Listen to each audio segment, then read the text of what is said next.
بسم اللہ الرحمن الرحیم۔ سامعین کرام السلام علیکم۔ آپ سن رہے ہیں کتاب کی آواز۔ آپ کو یاد تو ہوگا کہ ہم بچپن میں بزرگوں سے کہانیاں سنا کرتے تھے۔ آج کی مصروف زندگی میں کتاب پڑھنے کے لیے وقت نکالنا شاید تھوڑا مشکل لگے، لیکن روزمرہ کے کام انجام دیتے ہوئے کتاب سننا نہایت آسان ہے۔ اس چینل کے ذریعے آپ اپنے ساتھ ساتھ بزرگوں، بچوں اور ایسے تمام افراد جو کتاب پڑھ نہیں سکتے وہ کتاب سنوا سکتے ہیں۔ اگر آپ کو ہماری یہ کاوش پسند آ رہی ہے تو برائے مہربانی ویڈیوز کو شیئر اور چینل کو سبسکرائب کر کے ہماری حوصلہ افزائی فرمائیں۔ اللہ تعالیٰ آپ سب کا حامی و ناصر ہو، آمین۔ آئیے چلتے ہیں کتاب کی طرف۔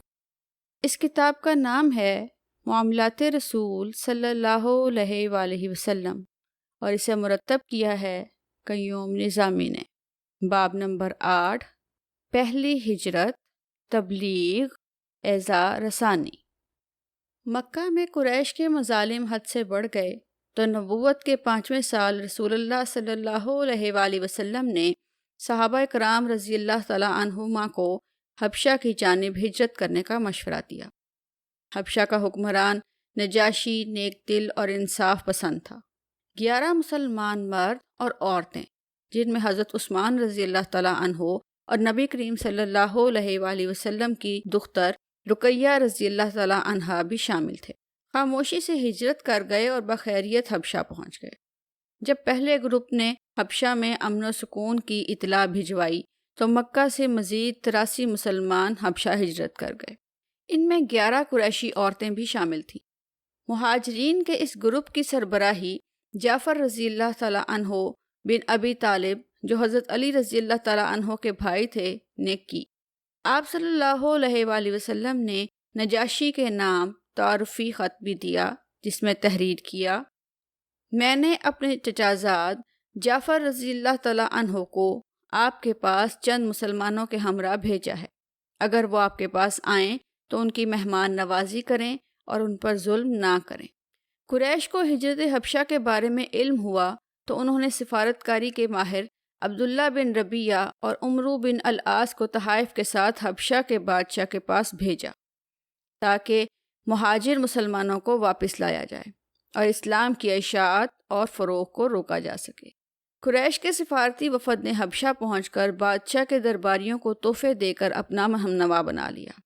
جب ان کی بادشاہ تک رسائی ہو گئی تو اسے کہا کہ ہمارے غلام اور لونڈیاں گمراہ ہو کر آپ کے ملک میں آ کر پناہ گزین ہو گئے ہیں، ان کو واپس کر دیا جائے۔ نیک دل بادشاہ نے کہا، جب تک میں مہاجرین کا موقف نہ سن لوں کوئی فیصلہ نہیں کر سکتا۔ مسلمان حضرت جعفر رضی اللہ تعالیٰ عنہ بن ابی طالب کی قیادت میں بادشاہ کے دربار میں پیش ہوئے۔ جب بادشاہ نے ان سے ترک وطن کی وجہ پوچھی تو جعفر رضی اللہ تعالیٰ عنہ نے کہا، ہم لوگ ایک جاہل قوم تھے، بت پوجتے تھے، مردار کھاتے تھے، بدکاریاں کرتے تھے، ہمسایوں کو ستاتے تھے، بھائی بھائی پر ظلم کرتا تھا اور قوی لوگ کمزوروں کا استحصال کرتے تھے۔ اسی اثنا میں ہم میں ایک شخص پیدا ہوا جس کی شرافت اور صداقت و دیانت سے ہم لوگ پہلے سے واقف تھے۔ اس نے ہمیں اسلام کی دعوت دی اور یہ سکھایا کہ ہم بتوں کو پوجنا چھوڑ دیں، سچ بولیں، خون ریزی سے باز آئیں، یتیموں کا مال نہ کھائیں، ہمسایوں سے اچھا سلوک کریں، نیک عورتوں پر بہتان نہ لگائیں، نماز پڑھیں، روزے رکھیں اور زکوٰۃ دیں۔ ہم اس پر ایمان لائے، شرک اور بت پرستی چھوڑ دی اور تمام برے اعمال سے باز آئے۔ اس جرم پر ہماری قوم ہماری جان کی دشمن ہو گئی اور ہمیں مجبور کرتی ہے کہ ہم گمراہی میں واپس آ جائیں۔ حضرت جعفر رضی اللہ تعالیٰ عنہ کا خطبہ ختم ہوا تو نجاشی نے کہا، جو کلام تمہارے پیغمبر پر نازل ہوا ہے وہ پڑھو۔ حضرت جعفر رضی اللہ تعالیٰ عنہ نے سورہ مریم کی چند آیات تلاوت کی۔ خدا کا کلام سن کر نجاشی پر رقت طاری ہو گئی اور آنکھوں سے آنسو جاری ہو گئے۔ بادشاہ نے قریش کے وفد سے کہا کہ وہ مظلوموں کو واپس نہیں کرے گا۔ دوسرے روز عمرو بن العاص نے بادشاہ کے دربار میں پیش ہو کر کہا کہ مسلمان حضرت عیسیٰ علیہ السلام پر ایمان نہیں رکھتے۔ نجاشی چونکہ عیسائی تھا لہٰذا عمرو کا خیال تھا کہ وہ مشتعل ہو جائے گا۔ جب نجاشی نے حضرت جعفر رضی اللہ تعالیٰ عنہ سے حضرت عیسیٰ علیہ السلام کے بارے میں سوال کیا تو انہوں نے جواب دیا کہ ہم وہی کہتے ہیں جو ہمارے نبی کریم صلی اللہ علیہ وآلہ وسلم نے ان کے بارے میں بتایا ہے۔ آپ اللہ کے بندے، اللہ کے رسول، اللہ کی روح اور اس کا کلمہ ہیں، جسے اللہ تعالیٰ نے کنواری اور عبادت گزار مریم کے اندر ڈالا ہے۔ یہ سن کر نجاشی نے کہا کہ جو تم نے حضرت عیسیٰ علیہ السلام کے بارے میں کہا وہ اس ایک تنکے کے برابر بھی یا اس سے زیادہ نہیں ہے۔ میں تمہیں خوش آمدید کہتا ہوں، جس ہستی کے پاس سے تم آئے ہو اسے بھی مرحبا کہتا ہوں، اور میں گواہی دیتا ہوں کہ وہ اللہ کے رسول صلی اللہ علیہ وآلہ وسلم ہیں جن کا ذکر ہم انجیل میں پاتے ہیں۔ یہ وہی رسول صلی اللہ علیہ وآلہ وسلم ہیں جن کی آمد کی خوشخبری عیسیٰ علیہ السلام بن مریم علیہ السلام نے سنائی تھی۔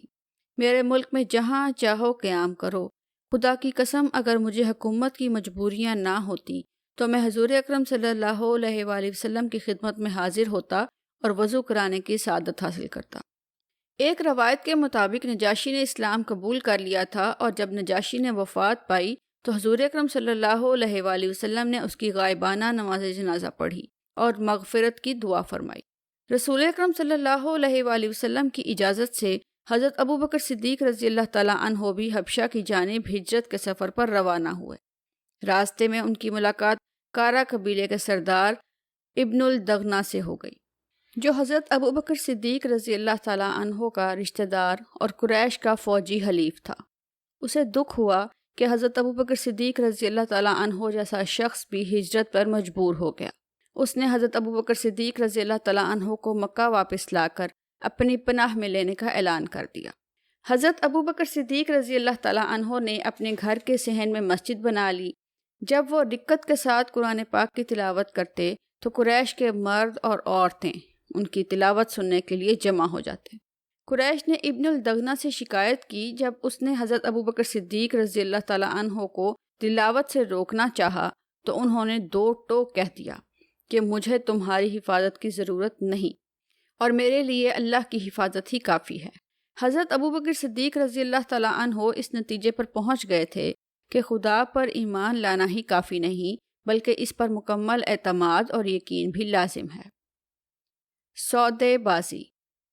حضرت حمزہ رضی اللہ تعالیٰ عنہ اور حضرت عمر فاروق رضی اللہ تعالیٰ عنہ کے ایمان لانے کے بعد مسلمان مضبوط ہو گئے تھے، جبکہ قریش روز بروز کمزور ہونے لگے تھے۔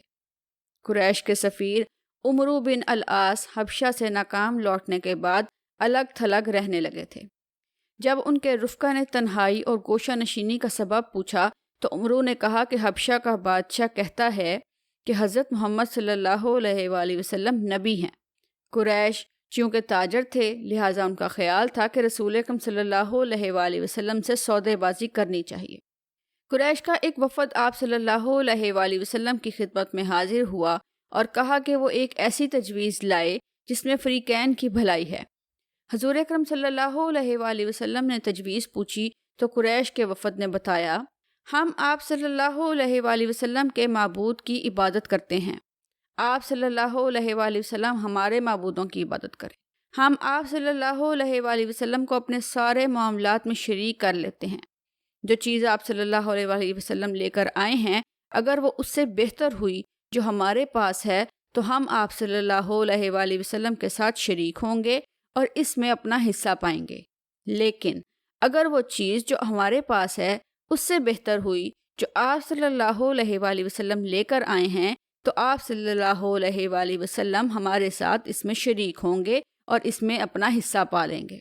مشرکین کی اس تجویز کے بعد اللہ تعالیٰ نے اپنے رسول صلی اللہ علیہ وآلہ وسلم کو وحی کے ذریعے حکم دیا، کہہ دو اے کافرو، میں ان معبودوں کی بندگی نہیں کرنے کا جن کی بندگی تم کرتے ہو، نہ تم اس خدائے واحد کی بندگی کرنے کی ہو جس کی بندگی میں کرتا ہوں، نہ میں ان معبودوں کی بندگی کرنے والا رہا ہوں جن کی بندگی تم نے کی ہے، نہ تم اس خدائے واحد کی بندگی کرنے والے رہے ہو جس کی بندگی میں کرتا رہا ہوں۔ تمہارے لیے تمہارا دین اور میرے لیے میرا دین۔ حضور اکرم صلی اللہ علیہ وآلہ وسلم نے اللہ تعالیٰ کی ہدایت پر خلوص نیت سے عمل کیا اور کبھی اپنے دین کو دوسروں پر جبر اور زبردستی سے مسلط کرنے کی کوشش نہ کی۔ ارشاد ربانی ہے، دین میں کوئی جبر نہیں۔ نادار صحابہ کی عزت افزائی۔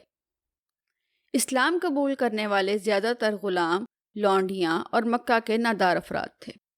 قریش اپنی خاندانی برتری کی وجہ سے انہیں حقیر سمجھتے تھے اور رسول اکرم صلی اللہ علیہ وآلہ وسلم سے مذاق کرتے اور کہتے کہ آپ صلی اللہ علیہ وآلہ وسلم کے نزدیک اللہ نے ان نادار افراد پر کرم کیا ہے اور انہوں نے اسلام قبول کر لیا ہے۔ اگر آپ صلی اللہ علیہ وآلہ وسلم کا دین برحق ہوتا تو اس پر نادار افراد کے بجائے ہم جیسے امیر ایمان لاتے۔ آپ صلی اللہ علیہ وآلہ وسلم چاہتے ہیں کہ ہم امیر لوگ ان نادار لوگوں کے تابع ہو جائیں۔ اگر آپ صلی اللہ علیہ وآلہ وسلم چاہتے ہیں کہ ہم ایمان لائیں تو ان لوگوں کو اپنی جماعت سے نکال دیں، پھر شاید ہم غور کریں۔ حضور اکرم صلی اللہ علیہ وآلہ وسلم مسجد حرام میں تشریف فرما تھے۔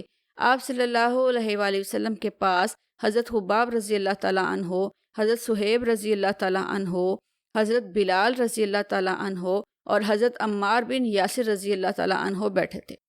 قریش نے کہا، ہم اشراف ان نادار لوگوں کے ساتھ ایک ہی محفل میں نہیں بیٹھ سکتے۔ آپ صلی اللہ علیہ وآلہ وسلم ہمارے ساتھ الگ مجلس کریں۔ اللہ تعالیٰ کو قریش کا مطالبہ پسند نہ آیا اور اپنے نبی صلی اللہ علیہ وآلہ وسلم کو ہدایت فرمائی۔ جو لوگ صبح و شام اپنے رب کو پکارتے ہیں اور اسی کی رضا چاہتے ہیں، انہیں اپنی مجلس سے ہرگز نہ نکالنا۔ ان کے حساب میں سے کسی چیز کا بار تم پر نہیں اور تمہارے حساب میں کسی چیز کا بار ان پر نہیں۔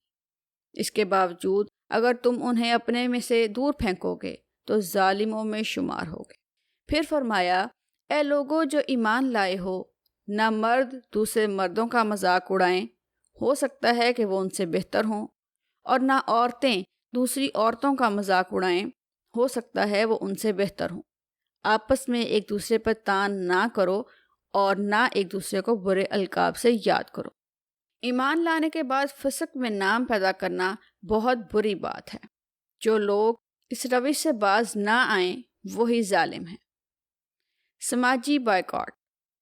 حضرت حمزہ رضی اللہ تعالیٰ عنہ اور حضرت عمر فاروق رضی اللہ تعالیٰ عنہ کے قبول اسلام کے بعد مسلمانوں نے آزادی کے ساتھ اسلام کی تبلیغ شروع کر دی تھی۔ حضور اکرم صلی اللہ علیہ وآلہ وسلم بڑی تندہی کے ساتھ مختلف قبائل تک اسلام کا پیغام پہنچا رہے تھے۔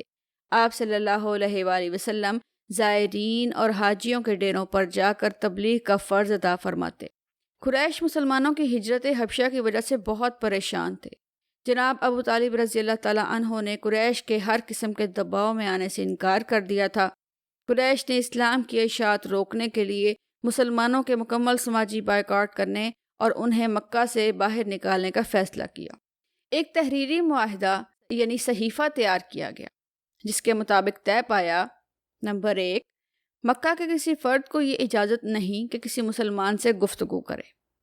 نمبر 2، مسلمانوں سے کوئی کاروبار اور لین دین نہیں کرے گا، ان کے ہاتھ کوئی چیز بیچے گا نہ ان سے کوئی چیز خریدے گا۔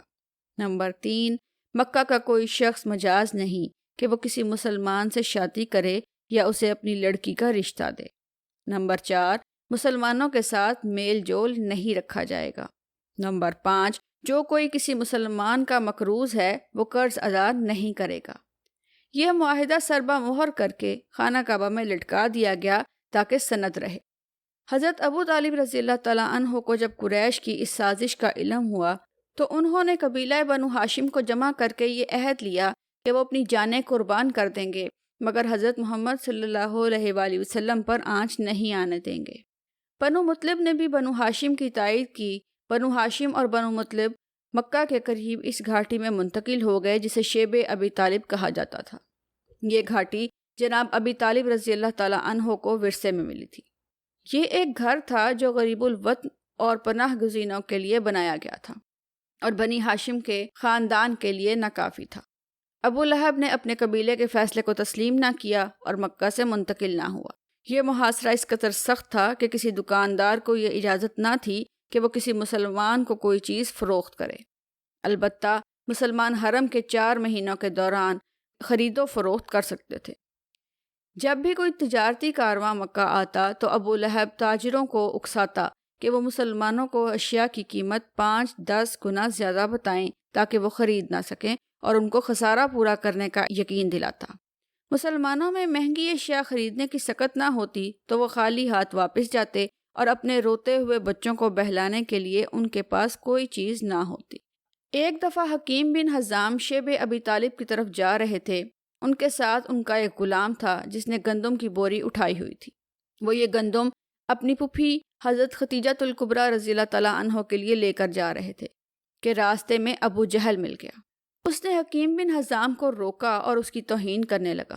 اچانک ابو البختری وہاں آ گیا۔ اس نے ابو جہل سے کہا کہ حکیم بن حزام کی پھوپھی کی گندم اس کے پاس تھی جو وہ دینے جا رہا تھا، لہٰذا تمہیں اسے روکنے کا کوئی حق نہیں۔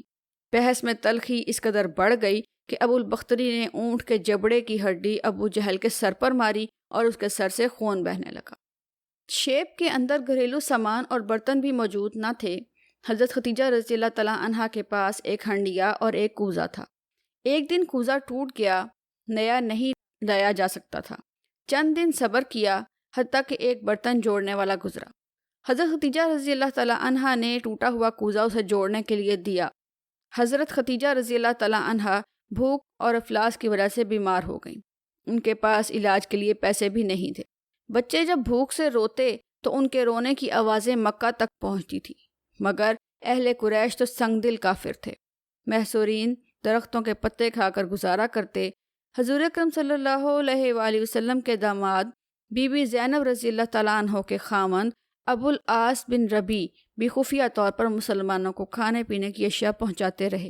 اس پر حضور اکرم صلی اللہ علیہ وآلہ وسلم نے فرمایا، ابو العاص نے قرابت داری کا حق ادا کر دیا۔ حشام بن عمرو نیک فطرت انسان تھا۔ وہ کبھی پکا ہوا کھانا اور کبھی گندم کی بوریاں رات کی تاریکی میں شیب ابی طالب بھجوا دیتا۔ حشام نے مسلمانوں کی مدد کرنے کے لیے ظہیر بن ابی امیہ سے ملاقات کی، جو رشتے میں آپ صلی اللہ علیہ وآلہ وسلم کے پھوپھی زاد بھائی تھے۔ حشام نے کہا، اے ظہیر، یہ کیسا انصاف ہے کہ خود آپ پیٹ بھر کر کھائیں اور جسم پر پورا لباس پہنیں، اور گھر میں عیش و عشرت کا تمام سامان موجود ہو، لیکن آپ کے بھائی اس بدحالی میں مبتلا ہوں کہ خرید و فروخت نہ کر سکیں۔ اس گفتگو کے بعد دونوں نے مطعم بن عدی، ابو البختری اور ضباح بن اسد سے مشاورت کر کے محاصرہ ختم کروانے پر اتفاق کر لی۔ حضور اکرم صلی اللہ علیہ وآلہ وسلم کو خواب میں علم ہوا کہ خانہ کعبہ میں لٹکائے ہوئے صحیفے کو دیمک چاٹ چکی ہے۔ اس دستاویز میں صرف اللہ کا نام باقی بچا ہے۔ آپ صلی اللہ علیہ وآلہ وسلم نے یہ خبر جناب ابو طالب رضی اللہ تعالیٰ عنہ کو بتائی تو وہ بڑے حیران ہوئے۔ جناب ابو طالب رضی اللہ تعالیٰ عنہ نے خانہ کعبہ جا کر اہل قریش کو بتایا کہ جو صحیفہ تحریر کر کے خانہ کعبہ میں لٹکایا گیا تھا اسے دیمک کھا چکی ہے اور صرف اللہ کا نام باقی بچا ہے۔ خانہ کعبہ میں موجود قریش یہ خبر سن کر حیران رہ گئے اور چند نے مشورہ دیا کہ سب کے سامنے صحیفہ کھولا جائے۔ ابو جہل نے مخالفت کی تو ابو البختری نے اسے ٹوک دیا۔ جب صحیفہ لایا گیا اور اس کی مہریں توڑ کر کھولا گیا تو سب قریش یہ معجزہ دیکھ کر حیران رہ گئے کہ معاہدے کی ساری عبارت کو دیمک کھا چکی تھی اور صرف یہ عبارت شروع کرتے ہیں اللہ کے نام سے محفوظ تھی۔ حشام، ابو البختری، مطعم اور ضمع بن اسود نے شور ڈالنا شروع کر دیا کہ اس خدائی معجزے کے بعد محاصرہ ختم کر دیا جائے، لہٰذا قریش کو محاصرہ ختم کرنے کا اعلان کرنا پڑا۔ قریش کا سماجی بائیکاٹ جیسا انتہائی سنگ دلانہ اقدام بھی ناکام ہوا اور وہ جناب ابو طالب رضی اللہ تعالیٰ عنہ، حضور اکرم صلی اللہ علیہ وآلہ وسلم اور مسلمانوں کی قوت مدافعت اور بے مثال استقامت کو متزلزل نہ کر سکے۔ جب مسلمان 3 سال کے بعد سماجی بائیکاٹ کے بعد مکہ واپس آئے تو کمزوری کی بنا پر ان کے چہروں کی ہڈیاں نکل آئی تھیں۔ شیب ابی طالب میں مسلمانوں کا ظالمانہ محاصرہ تربیتی کیمپ ثابت ہوا اور وہ آنے والے مصائب کے لیے جسمانی اور ذہنی طور پر تیار ہو گئے۔ اہل قریش کی قطع رحمی کے دوران شیب ابی طالب میں محصور مسلمانوں اور بنو ہاشم نے بے مثال صبر کا مظاہرہ کر کے رب کے فرمان پر عمل کر دکھایا۔ ارشاد باری تعالیٰ ہے، ثابت قدمی کے ساتھ منتظر رہو، بے شک خدا کا وعدہ سچا ہے۔ اور پھر فرمایا، اور ثابت قدم رہ کر منتظر رہو یہاں تک کہ خدا ہمارے درمیان فیصلہ کر دے۔ اور صبر کرنے والے، ثابت قدمی دکھانے والے، مصیبت میں اور نقصان میں اور لڑائی کے وقت وہی ہیں جو سچ بولیں اور وہی پرہیزگار ہیں۔ اہل قریش نے اپنے عزیزوں کا عرب سے قطع رحمی کر کے جہالت کا ثبوت دیا۔ دین قطع رحمی کے بجائے صلہ رحمی کا درس دیتا ہے۔ ارشاد ربانی ہے، تم میں سے جو لوگ صاحب فضل اور صاحب مال ہیں وہ اس بات کی قسم نہ کھا بیٹھیں کہ اپنے رشتہ دار، مسکین اور مہاجر کی فی سبیل اللہ مدد نہ کریں، اور قرابت والے کو اس کا حق ادا کرو۔ ایک دفعہ ایک شخص نے رسول اکرم صلی اللہ علیہ وآلہ وسلم سے پوچھا، مجھے کوئی ایسی بات بتائیے جو مجھے جنت میں لے جائے۔ آپ صلی اللہ علیہ وآلہ وسلم نے فرمایا، اللہ کی بندگی کرو، کسی کو اس کا شریک نہ بناؤ، نماز پوری طرح ادا کرو، اور قرابت کا حق صلہ رحمی سے ادا کرو۔ حضرت ابو ہریرہ رضی اللہ تعالیٰ عنہ کا بیان ہے کہ حضور اکرم صلی اللہ علیہ وآلہ وسلم کا ارشاد ہے، جس کو یہ پسند ہو کہ اس کی روزی میں وسعت اور اس کی عمر میں برکت ہو تو اس کو چاہیے کہ صلہ رحمی کرے۔ قریش کے طنز اور مزاح سے نادار صحابہ کی دل شکنی ہوتی تھی، مگر اللہ نے ان کی عزت افزائی فرمائی۔ ایک آیت میں اللہ تعالیٰ نے اپنے نبی صلی اللہ علیہ وآلہ وسلم کو حکم دیا کہ وہ غریب مسلمانوں کو سلام کہنے میں پہل کیا کریں۔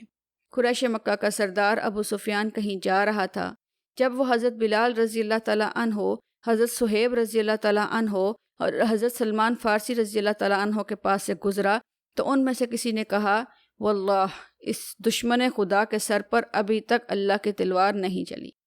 حضرت ابوبکر صدیق رضی اللہ تعالیٰ عنہ قریب ہی کھڑے تھے۔ انہوں نے کہا، تم قریش کے سردار اور بزرگ کے بارے میں ایسی بات کہتے ہو؟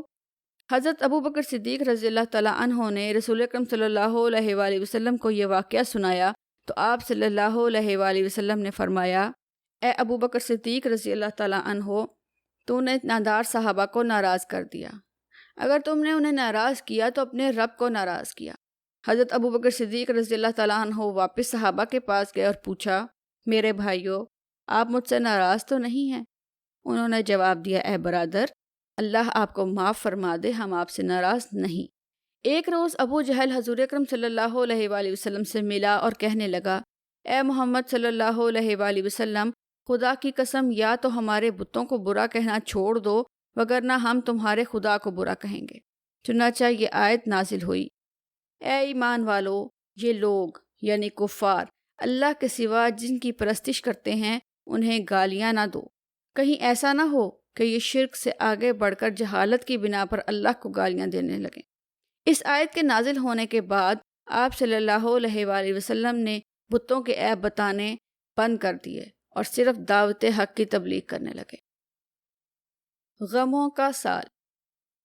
جناب ابو طالب رضی اللہ تعالیٰ عنہ کی عمر 80 سال ہوئی تو وہ سخت بیمار ہو گئے۔ ایک روز قریش کے سردار جناب ابو طالب رضی اللہ تعالیٰ عنہ کی مزاج پرسی کے لیے آئے تو انہوں نے قریش کو نصیحت کرتے ہوئے کہا، حرم کعبہ کی حرمت برقرار رکھنا اسی میں رب کی خوشنودی ہے۔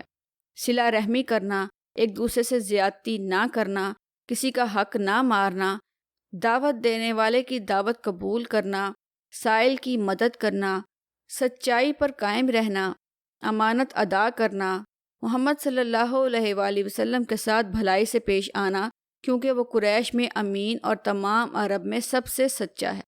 وہ ایسی بات لایا ہے جسے دل مانتا ہے مگر زبان لوگوں کے خوف سے انکار کرتی ہے۔ مگر خدا کی قسم میں دیکھ رہا ہوں کہ عرب اور اطراف و نواح کے کمزور اور نادار لوگ آگے بڑھ کر اس کی دعوت قبول کر لیں گے، اس کے کلمے کی تصدیق کریں گے۔ ایک دفعہ حضرت ابو طالب رضی اللہ تعالیٰ عنہ بیمار پڑ گئے۔ آپ صلی اللہ علیہ وآلہ وسلم ان کی عیادت کے لیے گئے۔ جناب ابو طالب رضی اللہ تعالیٰ عنہ نے آپ صلی اللہ علیہ وآلہ وسلم سے کہا، اپنے رب سے میری صحت کے لیے دعا کرو۔ آپ صلی اللہ علیہ وآلہ وسلم نے دعا کی اور وہ صحت یاب ہو گئے۔ حضرت ابو طالب رضی اللہ تعالیٰ عنہ نے کہا، آپ صلی اللہ علیہ وآلہ وسلم کا رب آپ صلی اللہ علیہ وآلہ وسلم کی دعا سنتا ہے۔ آپ صلی اللہ علیہ وآلہ وسلم نے اپنے چچا سے کہا، اگر آپ بھی رب پر ایمان لے آئیں تو وہ آپ کی بھی سنے گا۔ قریش نے جناب ابو طالب رضی اللہ تعالیٰ عنہ کے ذریعے آپ صلی اللہ علیہ وآلہ وسلم کو اس معاہدے کی پیشکش کی کہ آپ صلی اللہ علیہ وآلہ وسلم ان کے بتوں کو برا نہ کہیں اور وہ بھی مسلمانوں کو ان کے حال پر چھوڑ دیں گے۔ آپ صلی اللہ علیہ وآلہ وسلم نے اس پیشکش کو مسترد کر دیا کیونکہ وہ خدا کے حکم کے تابع تھے اور بتوں کے مخالفت ترک نہیں کر سکتے تھے۔ آپ صلی اللہ علیہ وآلہ وسلم نے اپنے چچا جناب ابو طالب رضی اللہ تعالیٰ عنہ سے آخری بار کلمہ پڑھنے کی خواہش کی تو انہوں نے جواب دیا، میں یہ پسند نہیں کرتا کہ لوگ کہیں کہ میں موت کے وقت دین سے ہٹ گیا تھا، اور قریش یہ رائے قائم کریں جب میں صحت مند تھا تو اس چیز کو قبول نہ کیا اور اب گھبراہٹ میں اسے قبول کر لیا ہے۔ جناب ابو طالب رضی اللہ تعالیٰ عنہ سماجی بائیکاٹ کے خاتمے کے 6 ماہ گزرنے کے بعد رجب 10 نبوت سال کو وفات پا گئے۔ حضور اکرم صلی اللہ علیہ وآلہ وسلم کے لیے اپنے چچا کی وفات غم اور کرب کا باعث بنی۔ مکہ میں آپ صلی اللہ علیہ وآلہ وسلم کا آخری سہارا بھی ختم ہو گیا تھا۔ جناب ابو طالب رضی اللہ تعالیٰ عنہ کی وفات کے کچھ عرصے بعد سیدہ خدیجۃ الکبریٰ رضی اللہ تعالیٰ عنہا بھی وفات پا گئیں۔ اس روز 10ویں سن نبوی کے ماہ رمضان کی 10ویں تاریخ تھی اور سیدہ خدیجۃ الکبریٰ رضی اللہ تعالیٰ عنہ کی رسول اکرم صلی اللہ علیہ وآلہ وسلم کے ساتھ شادی کا 25واں سال تھا۔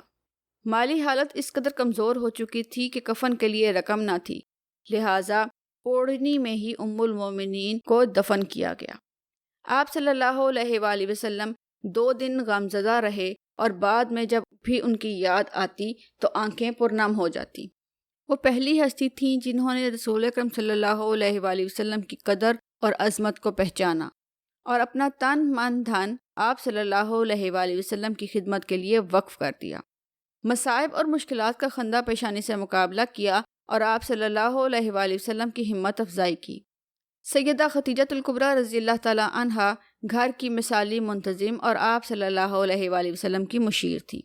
جب آپ صلی اللہ علیہ وآلہ وسلم تبلیغ کے دوران زخمی حال میں گھر آتے تو سیدہ خدیجۃ الکبریٰ رضی اللہ تعالیٰ عنہا آپ صلی اللہ علیہ وآلہ وسلم کے زخموں کو دھوتی، پٹی باندھتی، لباس تبدیل کرواتی اور تسلی دیتی۔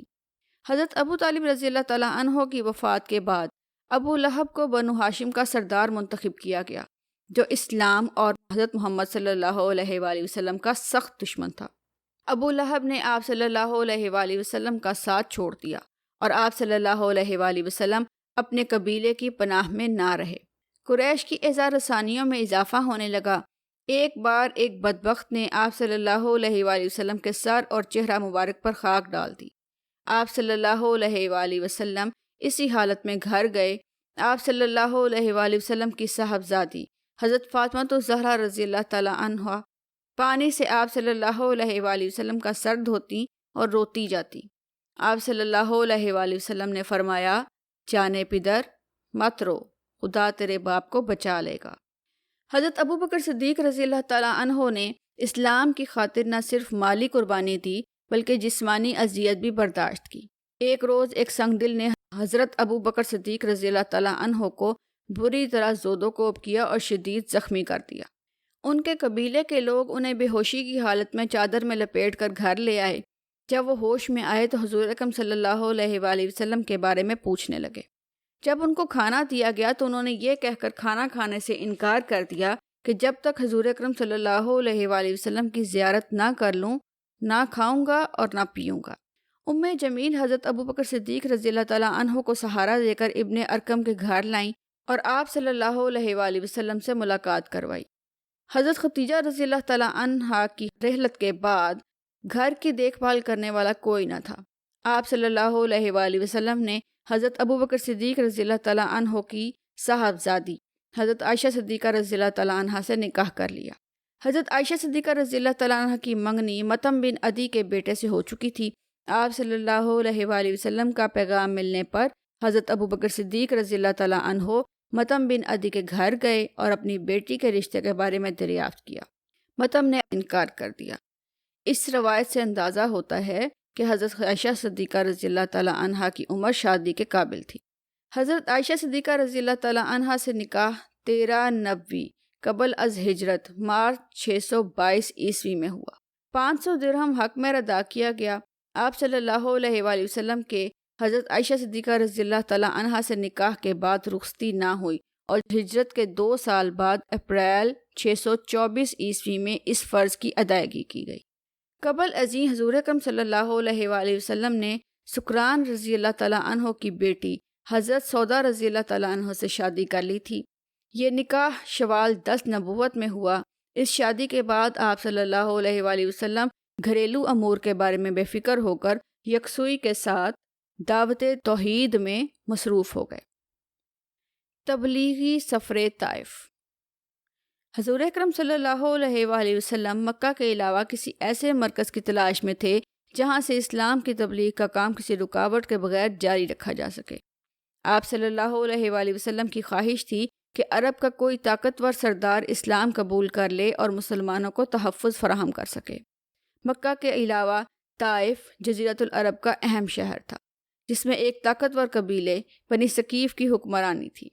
طائف میں لات کی پوجا کی جاتی تھی اور لات کے مندر کو بیت اللہ کی طرح مقدس خیال کیا جاتا تھا۔ طائف مکہ سے 110 کلومیٹر کے فاصلے پر تھا، جس کے ارد گرد حفاظتی دیوار تعمیر کی گئی تھی۔ انگور اور آلوچے کے باغات کثرت سے تھے۔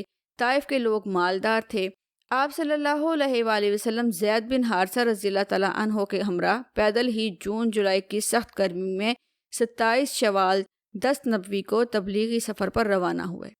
طائف میں آپ صلی اللہ علیہ وآلہ وسلم کی والدہ ماجدہ کے کچھ رشتہ دار بھی رہتے تھے۔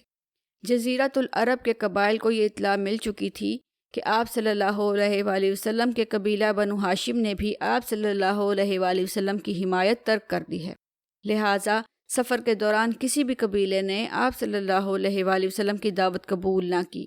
آپ صلی اللہ علیہ وآلہ وسلم نے قریش کی ایذا رسانیوں سے بچنے اور بنی ثقیف کی حمایت حاصل کرنے کے لیے طائف کا سفر اختیار کیا تھا۔ آپ صلی اللہ علیہ وآلہ وسلم طائف پہنچ کر سب سے بڑے قبیلے کے سردار عمرو بن عمیر کے پاس اسلام کی دعوت لے کر گئے۔ ولید بن مغیرہ نے کہا تھا، مجھے اور عمرو بن عمیر کو چھوڑ کر محمد صلی اللہ علیہ وآلہ وسلم پر قرآن اتارا جاتا ہے، حالانکہ ہم دونوں مکہ اور طائف کے سردار ہیں۔ میں قریش مکہ کا سردار ہوں اور عمرو بن عمیر بنی ثقیف کا سردار ہے۔ عمرو کے 3 بیٹے عبد یلیل، مسعود اور حبیب تھے۔ آپ صلی اللہ علیہ وآلہ وسلم نے ان کو توحید کی دعوت دی اور قرآن سنایا۔ ان میں سے ایک نے غصے میں آ کر کہا، اگر اللہ نے تجھے رسول صلی اللہ علیہ وآلہ وسلم بنا کر بھیجا ہے تو میں حرم کعبہ کا غلاف پھاڑ ڈالوں گا۔ دوسرے نے کہا کہ آپ صلی اللہ علیہ وآلہ وسلم کے خدا کو آپ صلی اللہ علیہ وآلہ وسلم کے علاوہ رسول بنانے کے لیے اور کوئی آدمی نہیں ملا تھا۔ تیسرے نے کہا، خدا کی قسم میں تو آپ سے کوئی بات نہیں کروں گا۔ آپ صلی اللہ علیہ وآلہ وسلم واقعی اللہ کے رسول ہیں تو پھر آپ صلی اللہ علیہ وآلہ وسلم بہت ہی عظمت والے ہیں، اور آپ صلی اللہ علیہ وآلہ وسلم کے سامنے منہ کھولنا خلاف ادب ہے، اور اگر آپ صلی اللہ علیہ وآلہ وسلم اللہ کے رسول نہیں ہیں اور ویسے ہی دعویٰ کر رہے ہیں تو پھر آپ اس قابل نہیں کہ آپ صلی اللہ علیہ وآلہ وسلم سے بات بھی کی جائے۔ بنی ثقیف کے سرداروں کا سلوک عرب کے قبائلی رسوم کے برعکس تھا۔ آپ صلی اللہ علیہ وآلہ وسلم نے بڑے تحمل کے ساتھ اپنے دل پر سارے زخم سہ لیے۔ آپ صلی اللہ علیہ وآلہ وسلم نے سرداروں سے کہا کہ وہ اپنا یہ فیصلہ خفیہ رکھیں تاکہ طائف کے دیگر قبائل تعصب کا شکار نہ ہوں۔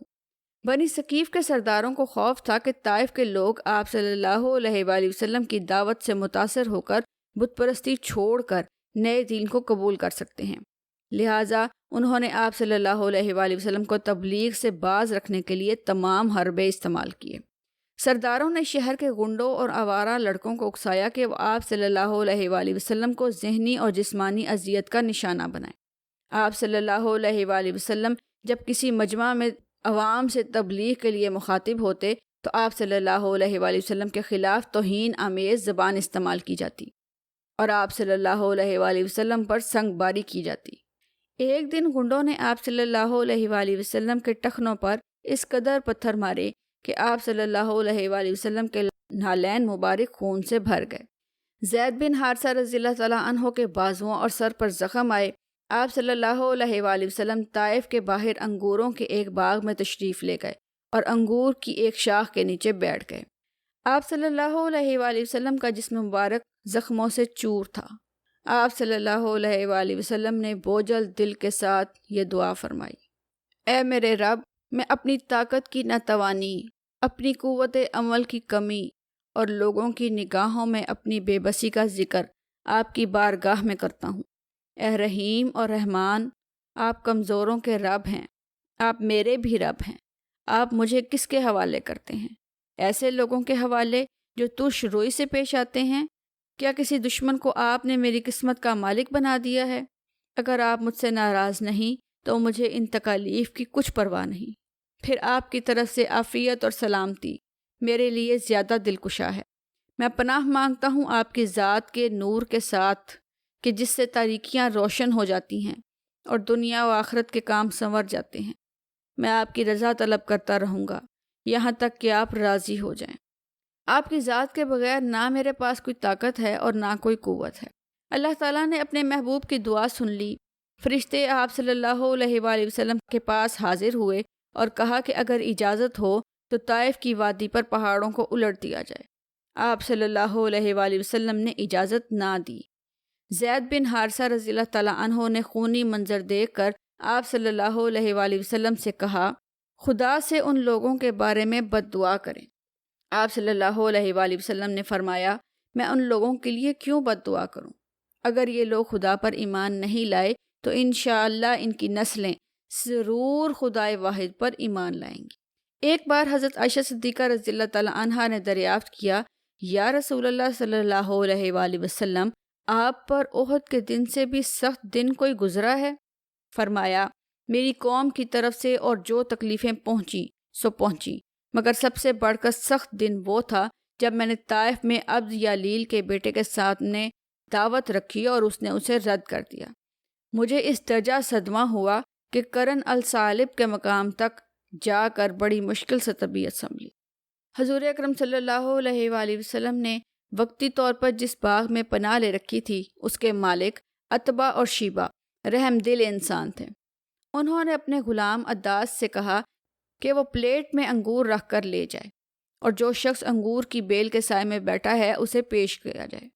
آپ صلی اللہ علیہ وآلہ وسلم نے بسم اللہ الرحمن الرحیم پڑھ کر انگور کا خوشہ اٹھایا تو غلام نے حیران ہو کر پوچھا، خدا کی قسم، اس ملک میں تو کوئی یہ کلمہ کہنے والا نہیں۔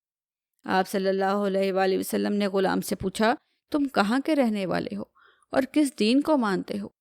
غلام نے جواب دیا، میں نینوا کا رہنے والا ہوں اور عیسائی ہوں۔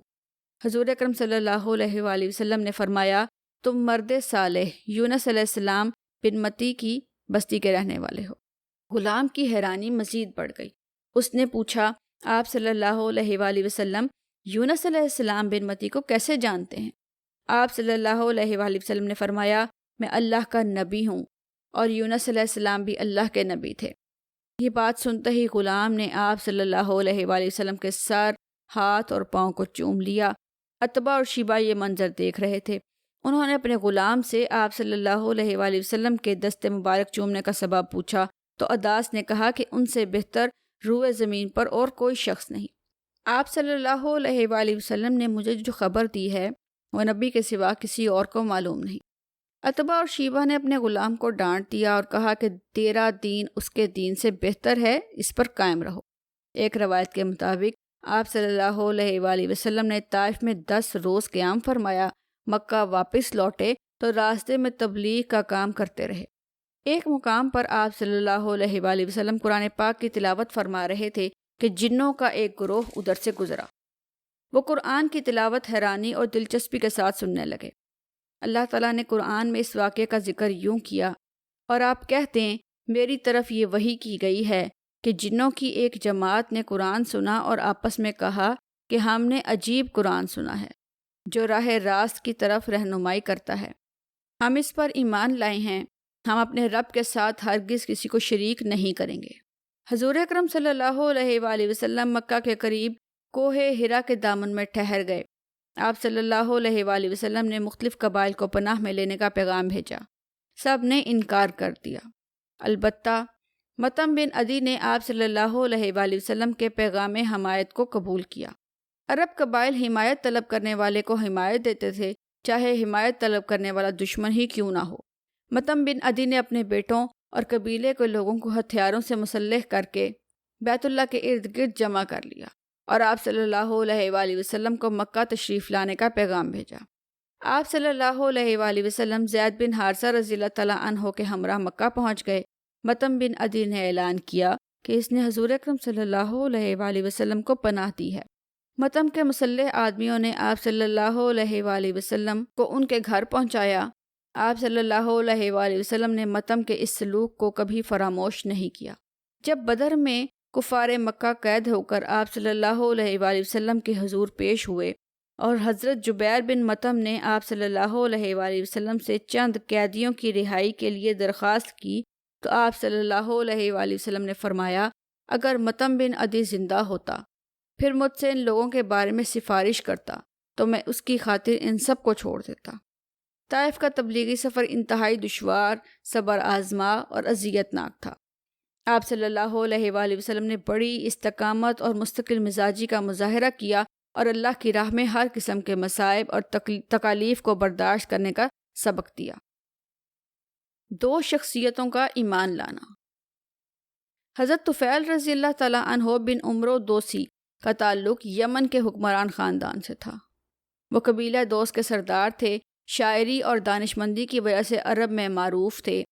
ایک بار مکہ آئے تو اہل مکہ نے آبادی سے باہر جا کر اس کا استقبال کیا اور خوب خاطر تواضع کی۔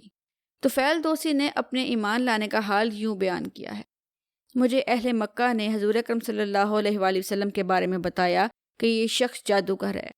اس نے باپ، بیٹے، زن و شوہر اور بھائی بھائی میں جدائی ڈال دی ہے اور ہمارے اتحاد کو پارا پارا کر دیا ہے۔ ہم نہیں چاہتے کہ تمہاری قوم پر بھی ایسی کوئی مصیبت آئے، لہٰذا ہماری پرزور نصیحت ہے کہ اس کے پاس نہ جانا اور اس کی باتیں نہ سننا۔ یہ باتیں ایسی عمدگی سے بیان کی گئیں کہ مجھے ذہن نشین ہو گئی اور میں اس قدر محتاط ہو گیا کہ جب کعبہ میں جاتا تو اپنے کانوں میں روئی ٹھوس لیتا تاکہ آپ صلی اللہ علیہ وآلہ وسلم کا کلام نہ سن سکوں۔ ایک روز میں صبح ہی خانہ کعبہ میں گیا۔ آپ صلی اللہ علیہ وآلہ وسلم نماز پڑھ رہے تھے۔ چونکہ خدا کی مشیت یہی تھی کہ آپ صلی اللہ علیہ وآلہ وسلم کی آواز میری سماعت تک پہنچے، لہٰذا میں اپنے آپ کو ملامت کرنے لگا کہ میں خود شاعر اور عالم ہوں، اچھے برے کی تمیز رکھتا ہوں، پھر کیا روک ہے کہ آپ صلی اللہ علیہ وآلہ وسلم کی بات نہ سنوں؟ اچھی بات ہوگی تو تسلیم کروں گا، ورنہ مسترد کر دوں گا۔ یہ ارادہ کر کے رک گیا۔ جب آپ صلی اللہ علیہ وآلہ وسلم نماز سے فارغ ہو کر گھر جانے لگے تو میں پیچھے پیچھے ہو لیا۔ جب مکان پر حاضر ہوا تو آپ صلی اللہ علیہ وآلہ وسلم کو پورا احوال بتایا اور اللہ کا کلام سنانے کی درخواست کی۔ آپ صلی اللہ علیہ وآلہ وسلم نے قرآن پڑھا۔ باخدا میں نے ایسا پاکیزہ کلام کبھی نہیں سنا تھا جو اس قدر نیکی اور انصاف کی ہدایت کرتا ہو۔ بس اس طرح طفیل عمرو دوسی اسی وقت ایمان لے آئے اور ان کے ذریعے اسلام کا پیغام یمن تک پہنچ گیا۔ دل بیدار ہو تو قرآن معجزانہ تاثیر رکھتا ہے، بشرطے کہ قرآن سمجھ کر پڑھا اور سنا جائے۔ ابو ذر غفاری رضی اللہ تعالیٰ عنہ یثرب میں رہتے تھے۔ جب انہوں نے حضور اکرم صلی اللہ علیہ وآلہ وسلم کی رسالت کے بارے میں خبر سنی تو اپنے بھائی انیس کو آپ صلی اللہ علیہ وآلہ وسلم سے ملاقات کرنے اور اسلام کے بارے میں معلومات حاصل کرنے کے لیے مکہ بھیجا۔ انیس ایک ماہر زبان اور معروف شاعر تھا۔ اس نے آپ صلی اللہ علیہ وآلہ وسلم سے ملاقات کی اور اپنے بھائی ابو ذر رضی اللہ تعالیٰ عنہ کو بتایا کہ آپ صلی اللہ علیہ وآلہ وسلم نیکی کرنے اور برائی سے بچنے کا حکم دیتے ہیں۔ ابو ذر رضی اللہ تعالیٰ عنہ خود مکہ آئے، ان کی شناسائی نہیں تھی اور کسی سے پوچھنا بھی گوارا نہ کیا۔ آب زمزم پی کر خانہ کعبہ میں لیٹ گئے۔ حضرت علی رضی اللہ تعالیٰ عنہ خانہ کعبہ میں آئے تو انہوں نے مسافر ابو ذر غفاری رضی اللہ تعالیٰ عنہ کو دیکھ کر احوال پوچھا اور گھر لے گئے۔ ابو ذر غفاری رضی اللہ تعالیٰ عنہ نے اپنا مدعا بیان نہ کیا۔ دوسرے دن شام کو حضرت علی رضی اللہ تعالیٰ عنہ نے ابو ذر غفاری رضی اللہ تعالیٰ عنہ کو خانہ کعبہ میں دوبارہ دیکھ کر محسوس کیا کہ مسافر کو ٹھکانہ نہیں ملا اور انہیں پھر اپنے گھر لے گئے۔ حضرت علی رضی اللہ تعالیٰ عنہ نے ابو ذر غفاری رضی اللہ تعالیٰ عنہ سے مکہ آمد کا سبب پوچھا تو ابو ذر غفاری رضی اللہ تعالیٰ عنہ نے کہا، سنا ہے اس شہر میں ایک شخص نبی ہونے کا دعوے دار ہے، ان سے ملاقات کرنا چاہتا ہوں۔ حضرت علی رضی اللہ تعالیٰ عنہ ابو ذر غفاری رضی اللہ تعالیٰ عنہ کو حضور اکرم صلی اللہ علیہ وآلہ وسلم کے گھر لے گئے۔ ابو ذر غفاری رضی اللہ تعالیٰ عنہ آپ صلی اللہ علیہ وآلہ وسلم سے ملاقات کر کے اور پرتاثیر گفتگو سن کر ایمان لے آئے۔ وہ خانہ کعبہ آئے، وہاں پر قریش جمع تھے ابو ذر غفاری رضی اللہ تعالیٰ نے بلند آواز میں کلمہ پڑھا تو قریش نے انہیں سخت زود و کوب کیا۔ حضرت عباس رضی اللہ تعالیٰ عنہ نے ابو ذر غفاری رضی اللہ تعالیٰ عنہ کو پہچان لیا اور قریش سے کہا کہ یہ شخص قبیلہ غفار سے تعلق رکھتا ہے، جہاں تم تجارت کے لیے جاتے ہو اور کھجوریں لاتے ہو۔ اس کے بعد ابو ذر غفاری رضی اللہ تعالیٰ عنہ اپنے شہر واپس چلے گئے۔ سامعین کرام، باب نمبر 8 یہاں مکمل ہوا چاہتا ہے۔ بہت جلد آپ کے لیے باب نمبر 9 لے کر حاضر ہوں گے۔ کتاب کی آواز سننے کا شکریہ۔ اللہ نگہبان۔